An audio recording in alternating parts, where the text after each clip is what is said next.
സമയത്ത് ഭക്ഷണം കഴിച്ചിട്ടില്ലെങ്കിൽ അല്ലെങ്കിൽ ഉറക്കം കുറഞ്ഞു കഴിഞ്ഞാൽ എന്തെങ്കിലും ടെൻഷൻ വന്നു കഴിഞ്ഞിട്ടുണ്ടെങ്കിൽ യാത്ര ചെയ്ത് കഴിഞ്ഞാൽ വെയിൽ കൊണ്ടാൽ ഇടയ്ക്കിടയ്ക്കായിട്ട് ഈ മൈഗ്രെയിൻ്റെ തലവേദന വരുന്ന ഒരുപാട് പേര് നമുക്കിടയിലുണ്ട്.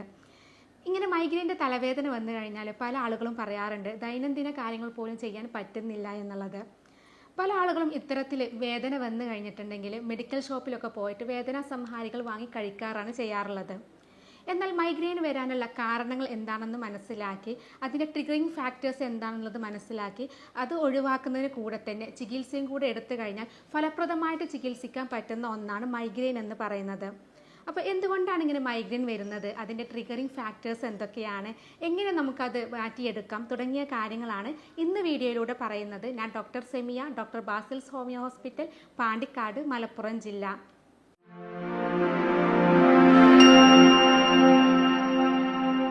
പലതരത്തിലുള്ള തലവേദനയുണ്ട്. സൈനസൈറ്റിസ് ഉണ്ട്, ടെൻഷൻ ഹെഡേക്ക് ഉണ്ട്, അതുപോലെ തന്നെ മൈഗ്രെയിൻ പോലെയുള്ള ഹെഡേക്കുകളൊക്കെ ഉണ്ട്.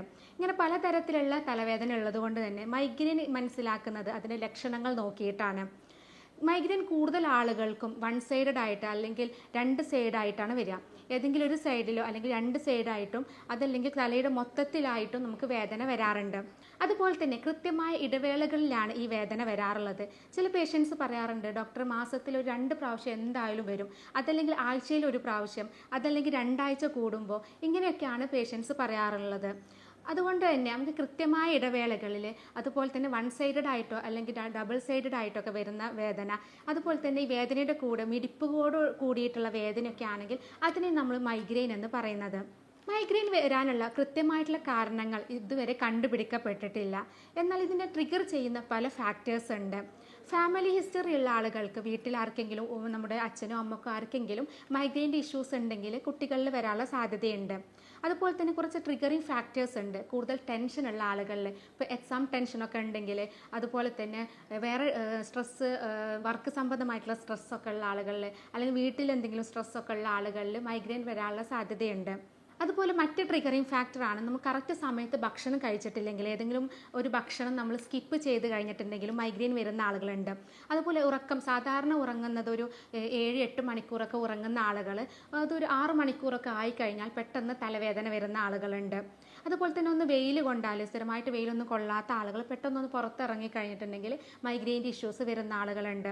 അതുപോലെ തന്നെ നമ്മുടെ ഭക്ഷണ രീതിയിൽ എന്തെങ്കിലും ചോക്ലേറ്റ്സ്, ചീസ് അല്ലെങ്കിൽ തണുത്ത ഭക്ഷണങ്ങളൊക്കെ കൂടുതൽ കഴിച്ച് കഴിഞ്ഞിട്ടുണ്ടെങ്കിലും ഇതുപോലെ മൈഗ്രെയിൻ്റെ ഇഷ്യൂസ് വരുന്ന ആളുകളുണ്ട്. അപ്പോൾ ഇതൊക്കെയാണ് ട്രിഗറിങ് ഫാക്ടേഴ്സ് എന്ന് പറയുന്നത്.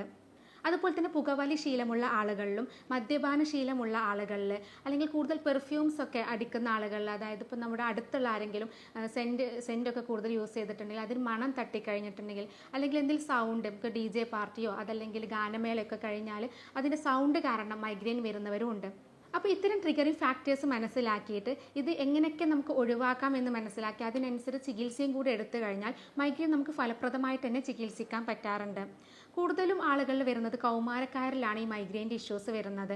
കുട്ടികളിൽ കാണാറുണ്ട്, എന്നാൽ കൂടുതലും മുതിർന്ന ആളുകളിലാണ് ഇത് വരുന്നത്. എന്നാൽ പ്രായം കൂടുന്തോറും ഈ മൈഗ്രെയിൻ വരാനുള്ള സാധ്യത കുറവാണ്.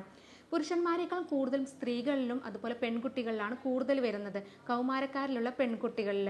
പ്രത്യേകിച്ച് അവരുടെ മെൻസസിൻ്റെ സമയത്തൊക്കെ, മെൻസസ് തുടങ്ങുന്നതിന് മുമ്പായിട്ട് ഈ മൈഗ്രെയിൻ്റെ ഇഷ്യൂസ് വരുന്ന ഒരുപാട് പേരുണ്ട്. പ്രീ മെൻസ്ട്രൽ സിൻഡ്രോം എന്നാണ് നമ്മളതിനെ പറയാറുള്ളത്. ഇനി ഇതിൻ്റെ ലക്ഷണങ്ങൾ നോക്കിയിട്ടാണ് നമ്മളിത് മൈഗ്രെയിൻ ആണെന്ന് ഉറപ്പ് വരുത്തുന്നതെന്ന് പറഞ്ഞു. അപ്പോൾ ലക്ഷണങ്ങൾ നേരത്തെ പറഞ്ഞു, ഒരു സൈഡ് മാത്രമായിട്ട് വേദന വരിക, അതല്ലെങ്കിൽ 2 സൈഡിലായിട്ട് വേദന വരിക. ഇങ്ങനെ ഒരു സൈഡിൽ വേദന വരുന്നത് കൊണ്ടാണ് നമ്മൾ മൈഗ്രെയിൻ ചെന്നിക്കുത്ത് എന്ന് പറയുന്നത്. അപ്പോൾ 2 സൈഡിലായിട്ട് വരാറുണ്ട്. ചില ആളുകൾ കണ്ണിൻ്റെ ഭാഗത്തൊക്കെ നല്ല വേദന വരാം, അതല്ലെങ്കിൽ കഴുത്തിൻ്റെ ഭാഗത്തേക്ക് ഇങ്ങോട്ട് ബാക്കിലോട്ടൊക്കെ വേദന വരാറുണ്ട്. ഇതിൻ്റെ കൂടെ തന്നെ നമുക്ക് സൗണ്ട് കേൾക്കാൻ നല്ല ബുദ്ധിമുട്ടായിരിക്കും, ലൈറ്റ് കാണാൻ ബുദ്ധിമുട്ടായിരിക്കും, എന്തെങ്കിലും സ്മെല്ലിനോടൊക്കെ ഭയങ്കര ബുദ്ധിമുട്ടായിരിക്കും. അതുപോലെ തന്നെ എപ്പോഴും ഉറങ്ങിക്കഴിഞ്ഞാലാണ് അവർക്ക് ആശ്വാസം ഉണ്ടാവുക. ഉറക്കം കഴിഞ്ഞു കഴിഞ്ഞാൽ തന്നെ വേദന കുറയാറുണ്ട്.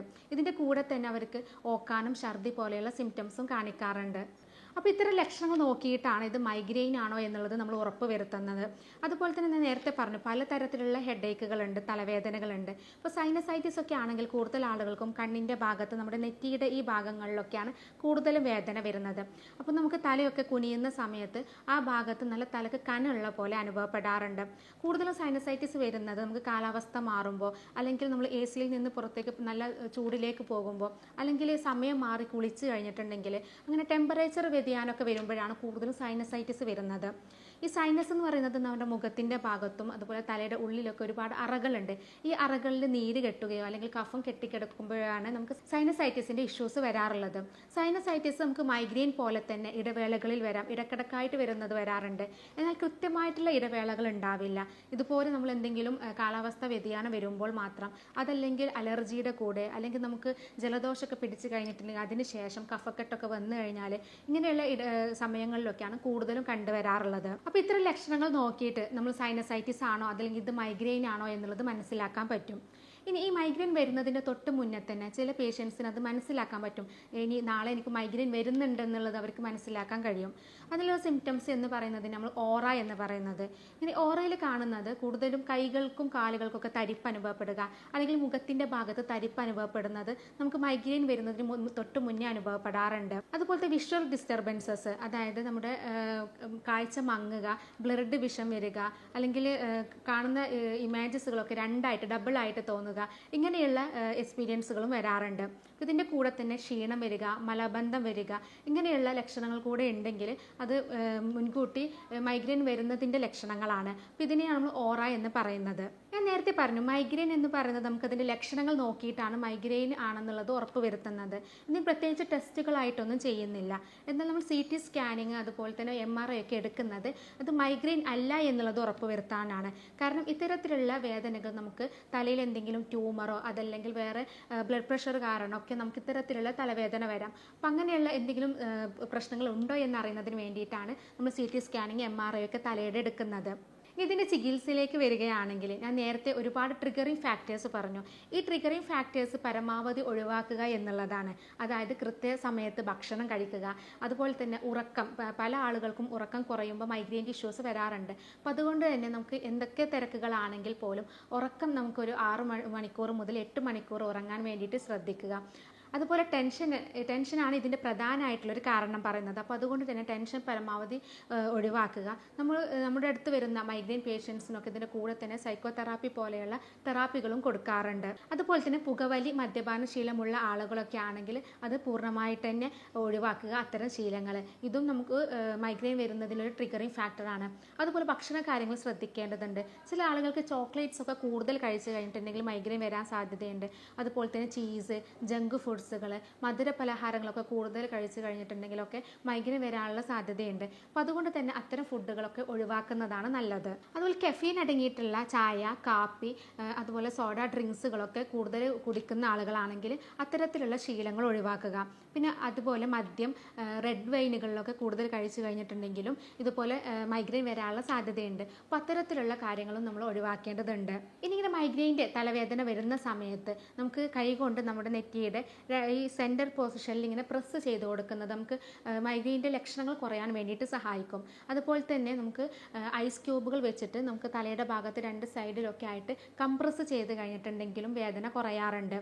പിന്നെ നമ്മൾ വീട്ടിൽ വെച്ച് ചെയ്യാവുന്ന കുറച്ച് കാര്യങ്ങൾ ചെയ്ത് കഴിഞ്ഞാലും തലവേദന കുറയാം. അതിൽപ്പെട്ടതാണ് വെളുത്തുള്ളിയുടെ നീര്. നമ്മൾ വേദന വരുന്ന സമയത്ത് വെളുത്തുള്ളിയുടെ നീര് കുടിക്കുന്നത്, അതുപോലെ ഇഞ്ചിയുടെ നീര് കുടിക്കുന്നതും നമുക്ക് വേദന കുറക്കാൻ വേണ്ടിയിട്ട് സഹായിക്കും. അതുപോലെ തന്നെ കറുവപ്പട്ട നന്നായി പൊടിച്ച് പേസ്റ്റ് രൂപത്തിലാക്കിയിട്ട് അത് തലയുടെ ഭാഗങ്ങളിൽ പുരട്ടി കൊടുക്കുന്നതും ഒരു അരമണിക്കൂർ കഴിഞ്ഞതിന് ശേഷം അത് കഴുകി കളഞ്ഞു കഴിഞ്ഞിട്ടുണ്ടെങ്കിൽ വേദന കുറയാറുണ്ട്. അപ്പോൾ ഇത്തരത്തിലുള്ള കാര്യങ്ങൾ കൂടെ ചെയ്ത് കഴിഞ്ഞിട്ടുണ്ടെങ്കിൽ മൈഗ്രെയിൻ്റെ ബുദ്ധിമുട്ടുകൾ നമുക്ക് ഒരു താൽക്കാലികമായിട്ടുള്ള ആശ്വാസം കിട്ടും. എന്നാൽ നമുക്കിത് എന്താണ് ഇതിൻ്റെ ട്രിഗറിങ് ഫാക്ടർ എന്ന് മനസ്സിലാക്കി കറക്റ്റ് ചികിത്സ എടുത്താൽ മാത്രമേ നമുക്കത് പൂർണ്ണമായിട്ട് മാറ്റിയെടുക്കാൻ പറ്റുകയുള്ളൂ. പല ആളുകളും വേദന വരുമ്പോൾ അതിന് പ്രത്യേകിച്ച് ട്രീറ്റ്മെൻ്റ് ഒന്നും ഇല്ല എന്നാണ് പലരുടെയും ധാരണ. അവർ പലപ്പോഴും മെഡിക്കൽ ഷോപ്പിലൊക്കെ പോയിട്ട് അതിനുള്ള വേദന സംഹാരികൾ വാങ്ങിക്കുകയാണ് ചെയ്യാറുള്ളത്. അപ്പോൾ ഇത്തരത്തിലുള്ള കാര്യങ്ങൾ ചെയ്യുന്ന ആളുകളാണെങ്കിൽ തീർച്ചയായിട്ടും അടുത്തുള്ളൊരു ഡോക്ടറെ കാണിച്ച് അതിന് ചികിത്സ എടുക്കുക. ഇനി ഇതിന് ചികിത്സയിലോട്ട് വരികയാണെങ്കിൽ വളരെ ഫലപ്രദമായിട്ടുള്ള ചികിത്സ ഇതിന് ലഭ്യമാണ്. നമ്മളിവിടെ ചെയ്യുന്നത് ഇതിൻ്റെ ട്രിഗറിങ് ഫാക്ടേഴ്സൊക്കെ ഒഴിവാക്കി അതിൻ്റെ കൂടെ തന്നെ രോഗിയുടെ ശാരീരികവും മാനസികവുമായിട്ടുള്ള കാര്യങ്ങൾ പഠിച്ച് യൂറോപ്യൻ നിർമ്മിത സോഫ്റ്റ്വെയറുകൾ ഉപയോഗിച്ചാണ് മരുന്ന് നിർണ്ണയവും രോഗനിർണ്ണയവും നടത്തുന്നത്. ജർമ്മനിയിൽ നിന്നും ഇറക്കുമതി ചെയ്യുന്ന പൊട്ടൻസി മരുന്നുകളാണ് നമ്മൾ ഉപയോഗിക്കുന്നത്. അതുകൊണ്ട് തന്നെ ഇത്തരത്തിലുള്ള ബുദ്ധിമുട്ടുകൾ നമുക്ക് ഫലപ്രദമായിട്ട് ചികിത്സിക്കാൻ പറ്റാറുണ്ട്. അപ്പോൾ ഇത്തരം ചികിത്സാ രീതിയെക്കുറിച്ചോ അതല്ലെങ്കിൽ കൂടുതൽ സംശയങ്ങൾ എന്തെങ്കിലും ഉണ്ടെങ്കിൽ താഴെ കാണുന്ന നമ്പറിൽ കോൺടാക്റ്റ് ചെയ്യാവുന്നതാണ്. സ്നേഹത്തോടെ doctor Semiya, doctor Basil's homeo hospital, Pandikkad, Malappuram ജില്ല.